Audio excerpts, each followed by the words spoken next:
এই টুনটুন, শুনছো নি? একবার এদিকে আইসো তো। বলেন স্বামী।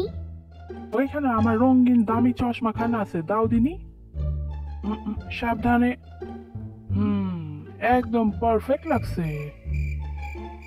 সামনে তো জামাই ষষ্ঠী, বাপের ঘর যাবার শুনছিলাম।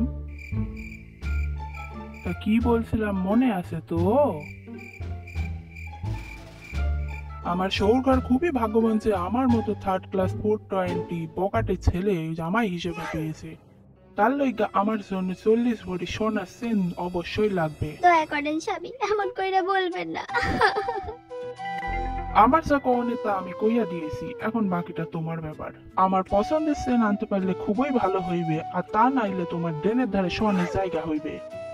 অমন করে কইয়েন না স্বামী, আমি আপনারে ছাড়া কোনে যাব? এই আমার ঘরে, এই আমার বাড়ি।